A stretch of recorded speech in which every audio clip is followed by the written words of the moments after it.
Hi guys, welcome to our channel mister Sisindri. Big boss Telugu season 9 నుంచి తాజాగా రేపటి ఎపిసోడ్కి సంబంధించినటువంటి ప్రోమో అయితే వచ్చింది. ఆ ప్రోమోని ఒకసారి బాగా గమనించినట్లయితే ఈ వారం కెప్టెన్సీ పోటీదారుల టాస్క్ ముగిసే సమయానికి కెప్టెన్సీ కంటెండర్స్గా రీతు, తనుజ, నిఖిల్ అయితే నిలవడం జరిగింది.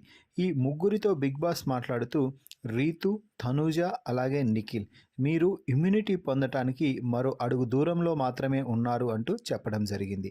ఇక ఈ అడుగు దాటి ముందుకు వెళ్ళి మీరు ఇమ్యూనిటీ సంపాదిస్తే మీకు కెప్టెన్సీ కూడా లభిస్తుంది. కెప్టెన్సీతో పాటు ఈ వారం నామినేషన్స్ నుంచి ఇమ్యూనిటీ కూడా పొందుతారు అంటూ బిగ్ బాస్ అయితే చెప్పడం జరిగింది. ఇక ఇమ్యూనిటీ సాధించడానికి అలాగే క్యాప్టెన్ అవ్వడానికి బిగ్ బాస్ ఈ వారం ఇచ్చిన కెప్టెన్సీ కంటెండర్స్ టాస్క్లో భాగంగా ఇచ్చినటువంటి captaincy task hold the crown.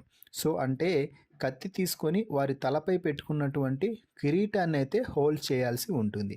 So ఇక టాస్క్కి సంచాలకగా సుమన్ శెట్టి అయితే వ్యవహరిస్తున్నాడు. వీరు టాస్క్ ప్రారంభం కాగానే ఒక స్టాండ్పై నిల్చోబెట్టి కత్తితో అక్కడున్నటువంటి కిరీటాన్ని అయితే హోల్డ్ చేయడం మొదలుపెట్టారు. దీంతో రీతు ముందుగా కత్తిని కొంచెం వంకరగా పెట్టడంతో సుమన్ శెట్టి వెళ్ళి రీతు ఖడ్గాన్ని సరిచెయ్యి, అలా వంకరగా పెట్టవద్దు అంటే ఖడ్గం కాదన్న నా చెయ్యి చూడు, ఖడ్గాన్ని ఎలా అయినా పెట్టుకోవచ్చు కదా అంట అతి తెలివైతే ప్రయోగిస్తుంది.